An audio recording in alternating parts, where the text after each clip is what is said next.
Welcome back mga ka-adventure. Isang mapagpalang araw po sa ating lahat. At kung bago ka pa lang po sa channel ko at nag-enjoy ka, huwag mo naman kalimutang i-subscribe at pakihit na rin po ang ating notification bell para lagi po kayong updated sa ating gagawing mga adventures kagaya nito. At kung nagustuhan nyo naman po, pakihit na rin po yung like o mag-comment or i-share.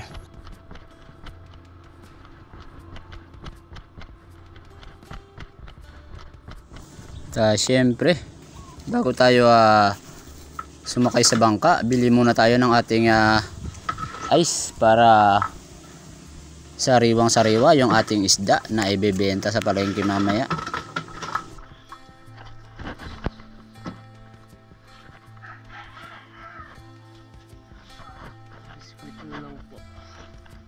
Pong Hansel na Grabe kabait na bata, napakagalang. dalawa. Bola lang yan.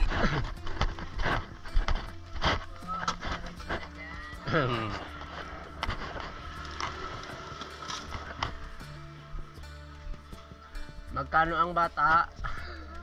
Sana lang yan, ganyan ka na. Babay Luko, pinagtripan pa ang bata. Iiyak tuloy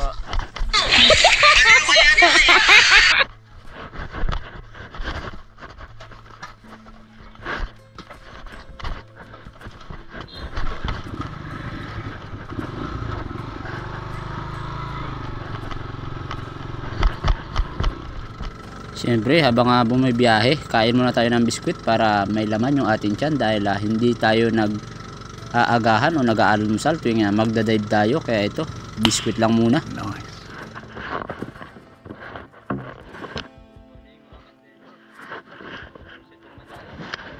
Dala na natin yung ating wagang box.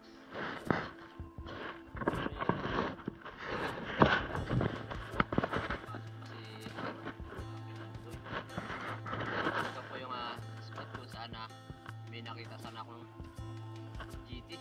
Talagang giant tribali. Malaki pa naman sana.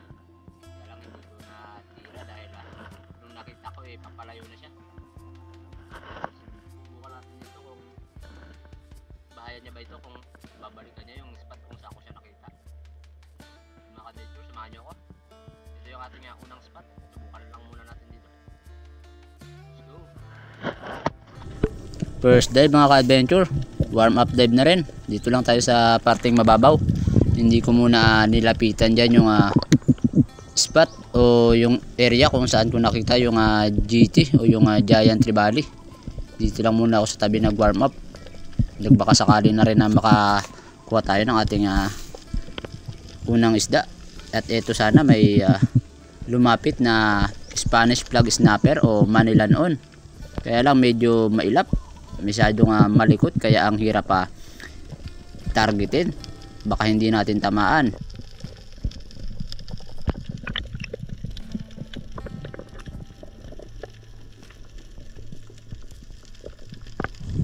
Same spot pa rin mga ka-adventures. At nandito pa rin yung Spanish flag snapper na tinatarget natin kanina. At pabalik-balik lang yan dyan. Kaya lang out of range, ayaw niya ibigay yung tamang distansya para matira na.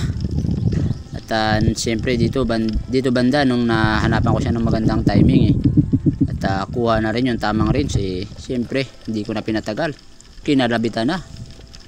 At ito yung ating unang isda. At ang ganda rin sana ng ating patama. Wala na itong kawala mga ka-adventure.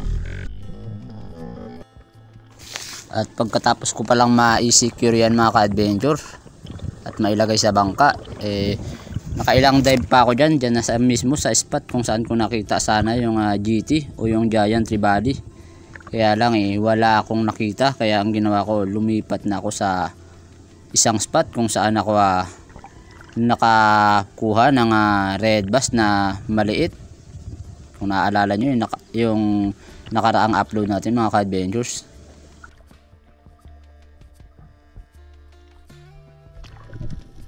At dito na tayo sa spot mga ka-adventures na medyo malalim na area.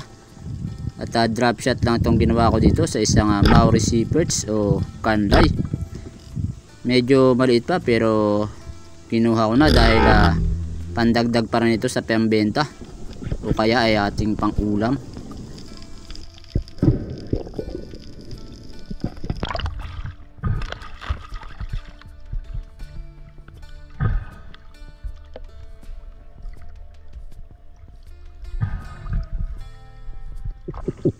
Another dive mga ka-adventure, at ambush type yung ginawa ko dito dahil ang daming bait fish. Baka sakali ako nga may dumaan na mga pelagic katulad ng tangigi o mga talakitok. Kaya lang mauubos na yung hangin ko, wala pa akong makita, kaya nagbabaka sakali ako dyan na tumira ng dalagang bukid. Yung mga dilaw ang buntot na yun mga ka-adventure. Kaya lang napakalilikot, ang hirap mag target lock sa oras na naka target lock na ako siya na mga paglayo o pag-iwas ng mga dalagang bukid na ito mga ka-adventure.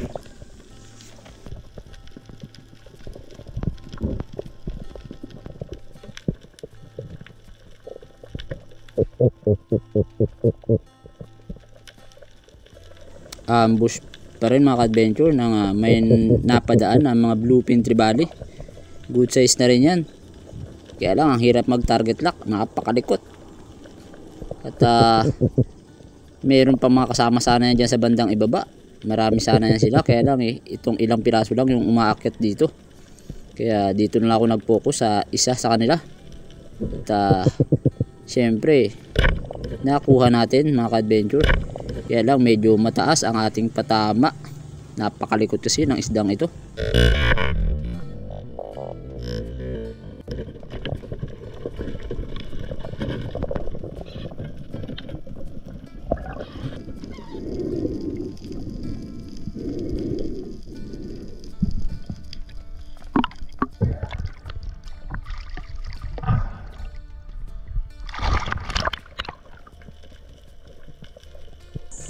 Another dive mga ka-adventure, ambush type pa rin sana ang gagawin ko dito nang biglang lumapit yung isang Maurice Perch o kanlay. Good size na rin, kaya tinira ko na nung nahanapan ko ng magandang timing.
Dito mga ka-adventure, Spanish flag snapper o Manilanon yung target ko dito.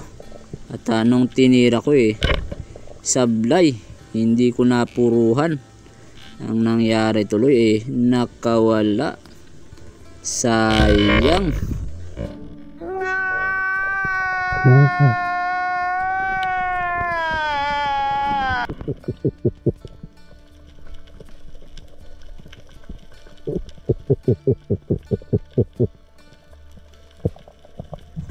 Another drop tayo mga ka-adventure.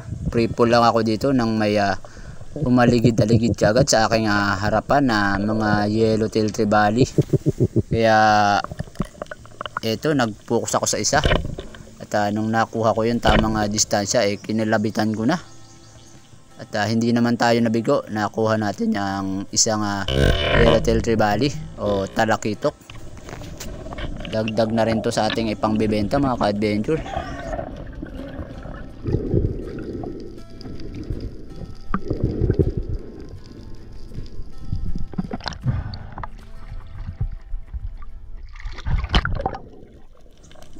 At dito mga ka-adventure, free fall sabay diretso ambush na rin sana. At nang biglang may lumabas galing sa kanyang lungga. Isang good size na rin sana ito na luba o marble grouper. Hawak ko na rin sana yung tali papunta sa ating buya para maunat natin at hindi niya madala pasok sa kanyang butas yung bala at yung shooting line. Kaya lang napakabilis talaga ng isdang ito na ipasok niya pa sa kanyang butas. Kaya eto, kinakabahan na ako dito habang papaakyat mga ka-adventures kung paano ko ba matatanggal yung isda na to at ang aking bala dahil ipinasok niya sa butas. May kalaliman pa naman yung spot na ito mga ka-adventure.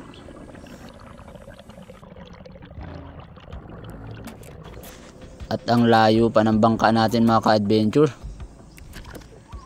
Maganda sana kung nasa malapit lang yung bangka para meron tayong mapagpahingahan o makapag-relax tayo ng maayos habang nag-iisip kung paano natin tatanggalin yung isda na yun sa butas at yung ating bala. Dahil napakalalim talaga ito mga ka-adventures at isa pa wala akong kasama o wala akong ka-dive body. Napakahirap ng ganitong sistema mga ka-adventure. Kaya nag-iisip talaga ako dito kung anong magandang gawin para hindi tayo mahirapan. Siyempre shoutout na lang po muna tayo mga ka-adventures habang pinag-iisipan natin kung paano natin matatanggal yung sabit doon sa ilalim. At shoutout po muna kaya Bro Jeff Adventure, Baltasar Pina Florida, Pain Expert One Life History, Larry Amos Hilario Lakwatsero from Bataan, Kuya North TV, May Ann Pinis o kaya Bro Alvin, John Lee Mix Vlog, kaya Bro MJ Kayaban, shoutout sa'yo bro. At syempre kaya Ma'am Rosana Belia Hermosa from Davao City. Thank you po ma'am at thank you sa inyong lahat mga ka-adventures sa inyong walang sawang suporta. At dito nung naitali ko na yung ating buya sa bangka mga ka-adventures at bigla namang lumuwag at natanggal na pala yung isda sa ating bala. Kusa na lang natanggal o napunit siguro yung kanyang laman. At hindi na rin ako pinahirapan, kaya lang sayang yung isda na yun mga ka-adventures. Pandagdag pa rin sana yun sa ating pambenta.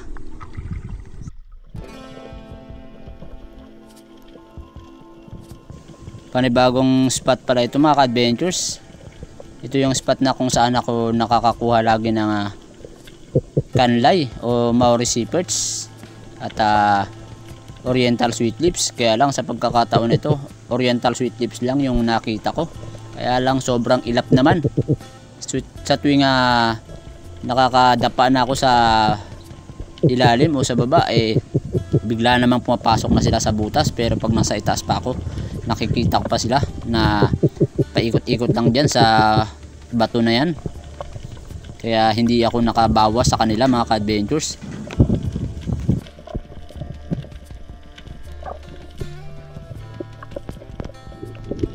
At ito pala mga ka-adventures, hindi ko na nakuna ng video dahil biglaan lang yung pagdaan ng isda na ito sa aking ilalim habang nagre-relax sa maral o rabbit fish. Ang hirap hawakan dahil napakalikot. Ang sakit pa naman itong makatinik mga ka-adventure.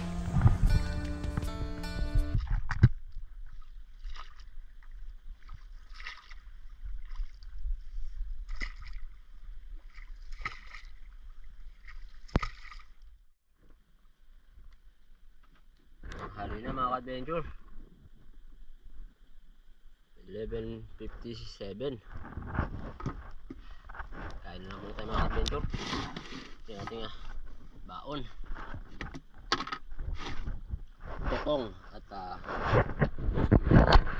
hitong bulak. Ito mga ka-adventure.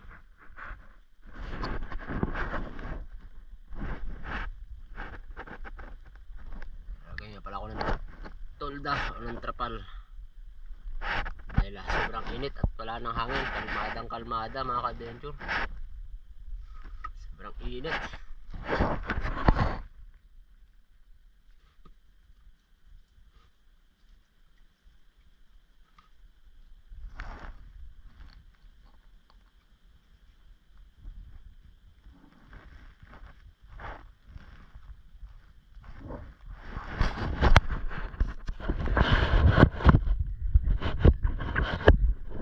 Debdoli mga ka-adventure. Pahinga na rin tayo. Ayun na. Mag alas 12:30 na. Kailangan natin makasisidali makadagdag. Ilang pa yung pambenta natin. Panibagong spot naman mga ka-adventures. At dito meron akong nakita nga oriental sweet lips. Malapit lang sa akin kaya dahan-dahan ko lang itinutok yung pana dahil baka maging mailap. At hindi naman ako nabigo. At napaganda pa yung patama natin sa isdang ito dahil nga sobrang lapit niya sa bala o sa pana. Kaya na stone shot natin mga ka-adventures.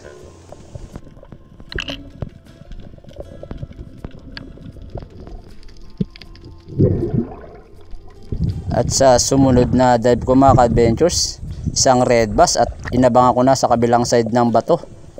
At nagkamali ako ng pagtansya. Akala ko dire-diretso, yun pala susugod pa sa akin at mas lumapit pa, kaya napagandahan ko tuloy ng tama. Kaya lang medyo malakas na rin at dahil good size na rin siguro ang isda na ito, muntikan niya pang maisabit. Mabuti na lang nahawakan ko kaagad yung ating lubid papunta sa buya.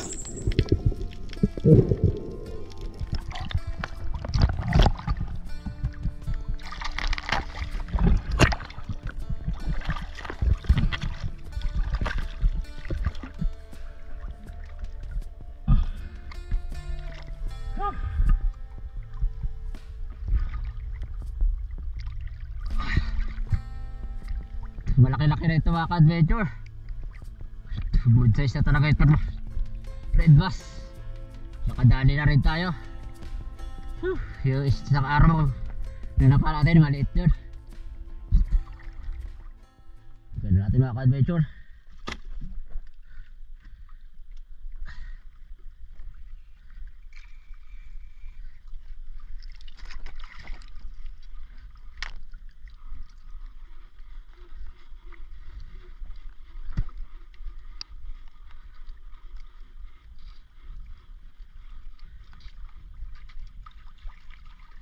Mabigat ang hilain kaya pala wala mabigat isama na natin ito mga ka-adventure.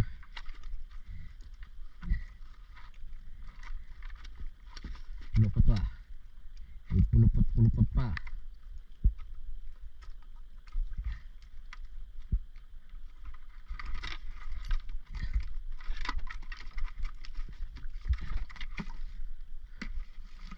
Ganda na isda natin mga ka-adventure.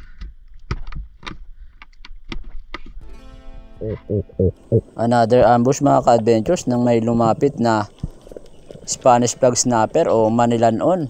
Kaya lang napakabilis niya. Kaya hindi ko na asinta ng maayos, kaya tuloy napakataas ng patama at sa may bandang buntot talagang konti na lang mapupunit na.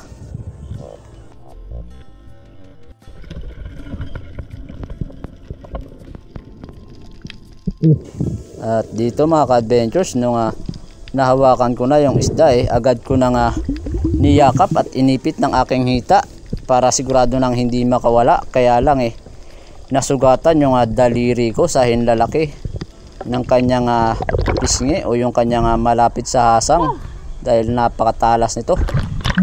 At yung ating guantes ay butas-butas na at putol na, kaya nasugatan ng ating daliri mga ka-adventures.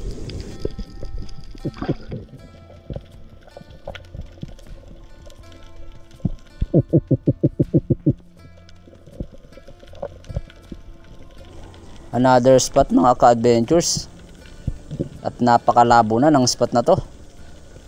At mayroon ako na aaninag dyan, mga Spanish flag snapper, kaya lang yung isa lang ang lumalapit, kaya lang napakabilis naman niya, kaya hindi ko kaagad nakikita kapag lumapit na.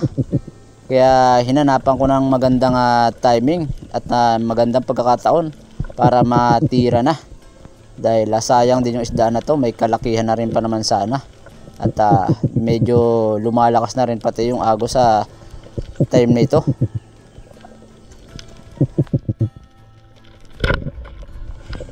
At ayun na nga, napilitan pa akong habulin yung lubid ng ating buya dahil napakalakas na nga ng agos. At matapos kong may secure din na isda na ito mga ka-adventures, lumipat na ako sa panibagong spot naman kung saan ako magla last dive dahil hapon na rin ito.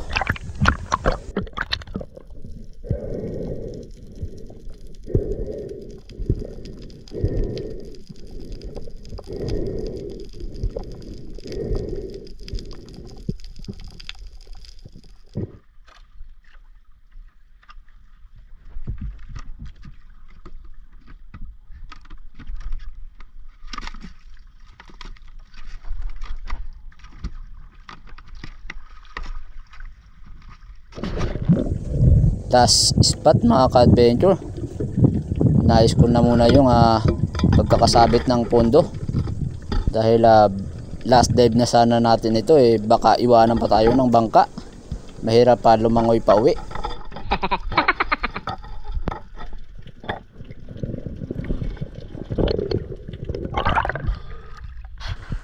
Naka ilang dives din pala ako dito mga ka-adventure sa spot na to. Ngunit wala na akong ibang nakita na pwedeng maging target. Kaya dito nung nakita ko yung isang samaral o rabbit fish, at tinarget ko na, nasinta ko na. Kaya lang hindi ko rin tinamaan, siguro naduling na ako dahil sa pagod. Kaya uwi na mga ka-adventures.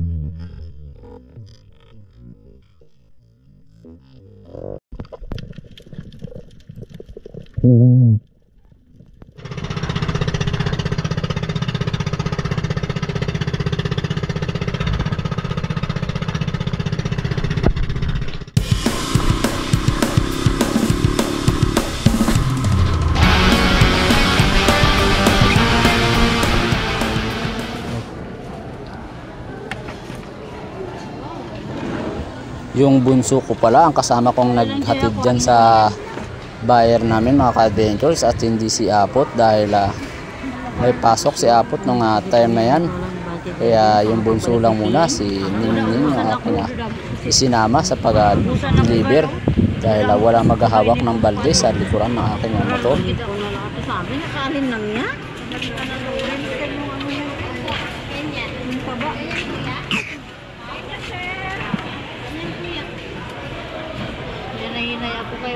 Matinik ka ng isang samaral. Samaral pa naman dito.